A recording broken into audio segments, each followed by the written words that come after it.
meron kasing Janet Lim nabanggit Napoles. na may nadamay kasi na tatlong mga Tres Marias ng Malacanang. Naku, sa Tribune yan kaninang umaga. Which is dinidelay naman po They're ng denying Malacanang, specifically si Secretary Coloma.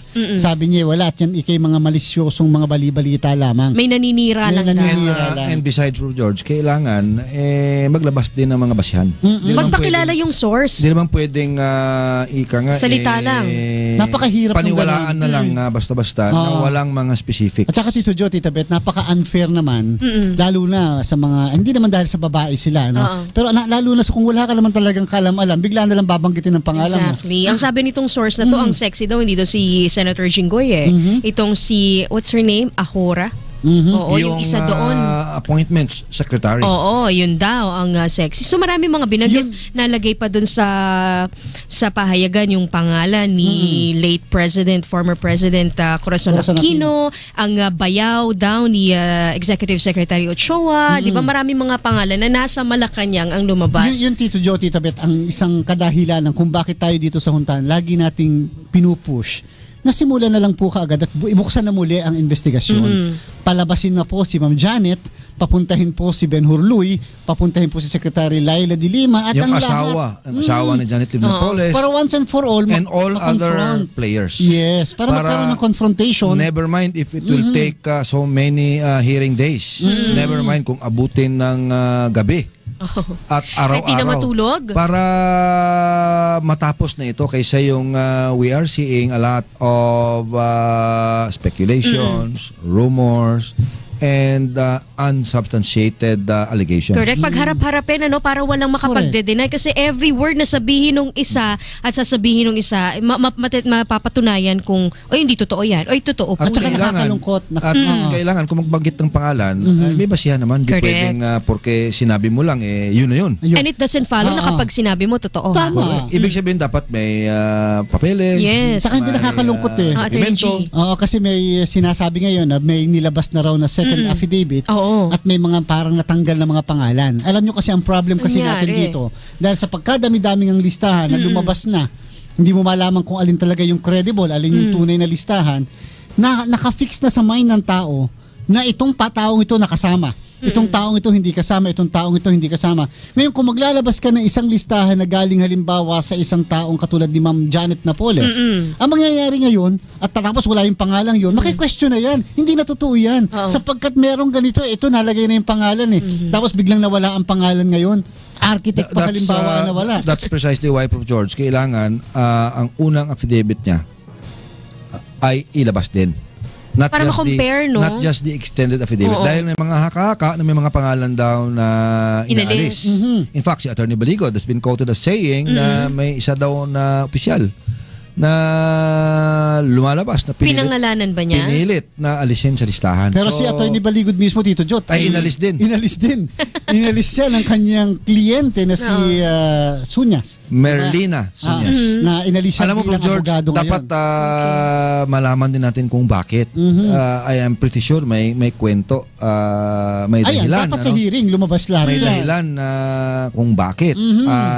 Is it because may gustong ilabas si Mr. Baligod na ayaw ilabas ng kung sino man, or is it the other way around, or alam mo na, ang daming pwedeng mga posibles or possibilities kung bakit siya ay inalis. Hindi, tsaka kahit bilang una, inalis kay Ben-Hur, di ba? Ben Hurluy as his counsel, and then this time around as the counsel of the one of the other whistleblowers na si Madam Merlina Sunyas. Hindi, pero kahit si Secretary Laila de Lima, ang pangalan niya ngayon ay nadadrag, yun, di ba? Nung isang linggo nga, pinagre-resign na ng mga Whistleblowers Association. Kasi daw. Pati sina Tita Sandra, sabi that's the reason why habang tumatagal po ito, madami mga inosenteng tao ang nadadama. Yung mga taong sila yung nag-iimbestiga ay sila patong later on maiimbestigahan para nagiging unfair. And to think na si Secretary Laila kasi Tito Jo, Tita Beth, magkakaroon na siya ng confirmation hearing ngayon darating na June 4. Na malalaman natin kung siya ba ay haharangin o siya ba ay matutuloy na ma-confirm na. Well, Prof. George, kung dati walang kontrobersiya tulad nito, walang pork barrel scam, walang PDAP scam, hindi siya ma-confirm, ano pa kaya ngayon? with all these accusations. Pero sino ba humaharang sa kanya sa Well, CA? hindi lang isa, hindi lang dalawa. In fact, hindi lang siya nga ang miyembro ng kabinete na until now hindi ma-confirm. Si DSWD Secretary Dinky Soliman, hindi pa rin ma-confirm. Si Secretary Pahe, medyo matagal na rin. Ilang taon na rin na DNR Secretary, hindi pa rin ma-confirm. So, yun ang problema sa ating Commission on Appointments. Sana, kung ako sana sa kanila, kung ayaw nyo, reject nyo. Makakadagdag ba ng bigat? Huwag nyo nang patagalin kaysa yung i-bypass, mababypass dahil hindi nyo na-confirm or hindi nyo na-reject. And then, i-re-appoint naman ng appointing power ng Pangulo. So, paulit-ulit na lang na ganun. Makakadagdag ba, Tito Joe? Dapat siguro, for effective governance, you draw a line, di ba? After several hearings, kung qualified naman, walang matinding oposisyon, then confirm them. Palusutin na. Ano makakadagdag? Pero kung may matinding oposisyon, may basihan, then reject them. Anong they are not qualified, for example, reject them. Ayan, makakadagdag ba kay Secretary De Lima dito sa kanyang confirmation yung lumabas na, galing ba to kay Ms. Sandra Cam na pati ang DOJ ay tumanggap din dito sa PDAF na to? Technically speaking, kasama yan sa pwedeng itanong. Pero napakahirap din po kasi sa isang kalihim na hanggang sa kasalukuyan hindi ka confirm. Para bang yung authority mo hindi ganun kalakas? Pero di ba kahit naman hindi ka confirmed, you could still sign everything. Yung parehong biga. Pero iba pa rin pag-confirm. Parang full-fledged ka talaga. Kahit psychologically speaking, may authority ka talaga. At saka hindi mo iisipin na baka iniisip ng ibang tao. Wala naman akong karapatan. Walang sword of Damocles hanging over your head. Dahil malay mo, technically speaking, pag ang isang miyembro ng kabinete hindi pa ma-confirm dahil may mga magaling dyan na mag-o-object, technically speaking, pwede siyang hingian ng kung ano-anong pabor in exchange for her confirmation. Pero ako naniniwala, alam ni Kalihim Laila de Lima yung kanyang napasok na predicament. I think so. Dahil sa napakadaming investigasyon na kanyang talaga namang kabi-kabila, magmula nga doon sa Globe Asiatic, magmula sa lahat na. Pati mga atimonan, diba? Lahat kasi. So, understandably, talagang medyo mahihirapan siyang pasukin kaagad yung butas ng karayom. Pero ang sinasabi lamang natin, tama si Tito Joe, kung hindi nyo gusto na i-confirm ang isang katulad ni Secretary, di sabihin na kaagad. Diba? Pero pagka naman talagang huwag nyo na pong patagal, i-confirm na kaagad upang makapag-proceed na siya sa kanyang dapat na trabaho. So that she can fully concentrate. Ayun. Pag sinabi ng CA, ayaw namin. Well, they can do that. Pero paano naman? They can reject. Ang Pangulo naman ang nagdedesisyon. Well, the President will have to follow. Dahil, di ba, normally, ang Pangulo will nominate the members of his cabinet. But these members will have to be confirmed by the Commission on Appointments. And that is provided for in our Constitution. Nasa saligang batas yan. So, ang nangyayari, inonominate ng Pangulo. Pero nababypass. Correct. Dahil for how many times? Once na mag-adjourn for a break ang ating Kongreso, considered bypass. Correct. And then i-reappoint na lang ng Pangulo, and in the case of in the cases of Secretary Laila de Lima, Secretary Dinky Soliman, and Secretary Pahe, and one or two others, I think kasama si although medyo relatively bago pa lang siya na-nominate or na-appoint, si Secretary Petilla of the Department of Energy. If I'm not mistaken, hindi pa nako-confirm. Pero ang sa akin basta, tama, i-respeto po natin yung pagbabanggaan ng mga kapangyarihan. Para po sa kaalaman na lahat, yung pong paglalagay ng isang cabinet secretary ay absolute po na diskresyon niya ng Pangulo. Kahit pa nga sa palagay natin hindi kwalipikado, kung sinong ilagay ng Pangulo, so long as may trust and confidence yan ang malalagay. Ngayon, syempre i-exercise naman ng Kongreso yung kapangyarihan niyang i-check ba yung kapangyarihan ng presidente. As in, for example, Pro George, may matinding oposisyon at may basihan. Di ba? And in fact, ino-open palagi ng Commission on Appointments yan. They serve notice to the public na kung sino sa inyo ang may oposisyon sa kay ganito or kay ganyan dahil siya ay up for confirmation, then you should come over.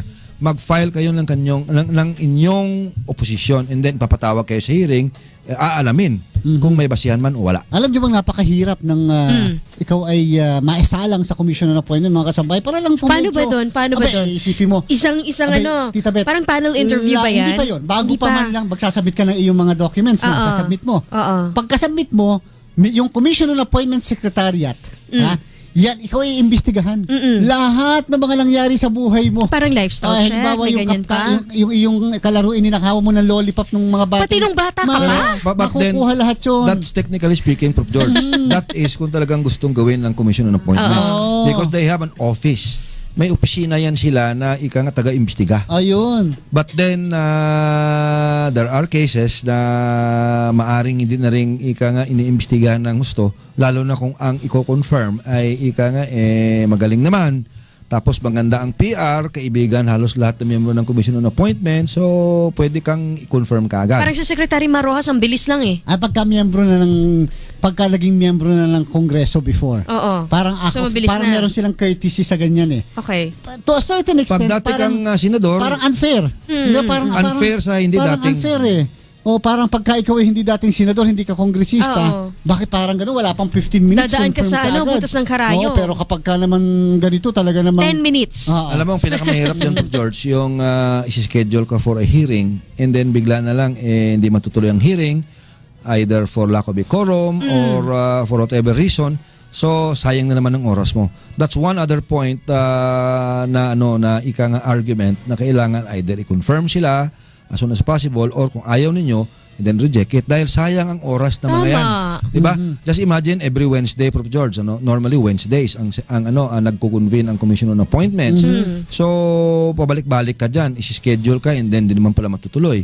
Or hindi ka naman pala i-confirm. So, balik ka na naman kung kailan na So, just imagine yung oras na masasayang instead na kung na-confirm ka, you can devote that time or those times to your work. Ayun. Tama. Saka kung ayaw talaga sa'yo, di makapili na ng iba, di ba? Ikaw, you could move on sa buhay mo. Pwede namang without outrightly putting it on the record or putting it to a vote na i-reject ka, pwede ka naman bulungan eh. Actually, yan you po. Withdraw, ka lang, mag-resign ka lang. Yan po ang kaibahan mga kasambahay sa parliamentary setup. Kaya naman may mga nag-a-advocate ng parliamentary form of government sapagkat yung mga miyembro po ng gabinete, mga kasambahay, sa isang parlamentong sistema, ay mga miyembro din ng parliament. Okay. Kumbaga ikaw ay congressman o kaya senador ka rin. At the same time, you are a member of the cabinet. So ibig sabihin, ikaw ay pinili ng iyong partido sapagkat kayo may control ng kongreso. At the same time, ikaw ay halal. Therefore, hindi na kailangan ng confirmation. Wala na confirmation. Under a parliamentary form of system, most of the overwhelming majority of the members of the cabinet are themselves members of parliament. And mga mangilan-ngilan lang siguro mga outsiders. And therefore, since you are the party in power, di ba, you have the votes, di ba? So, hindi pwedeng harangin ng oposisyon. Kaya po sa darating upo kayo kaagad. Walang opposition. June 4, atin pong good luck. Ano yan? Sa mga subject ng confirmation. Ayan. Madami po sila at may mga miyembro pa ng commission ng appointment. Pa kaya sila that could well be the last Wednesday bago I'm not so sure anymore kung kailan mag-adjourn sine die ang ating kongreso for the second regular session of the 16th Congress. But normally, Prof. George, ang pag-asa na lang dyan ng iba, that is kung makakalusot ka na sa committee level dahil the Wednesday before na mag-adjourn ang Kongreso, hindi na pwede uobra ang no questions asked na pag-invoke ng Section 20 ng rules of the Commission on Appointments.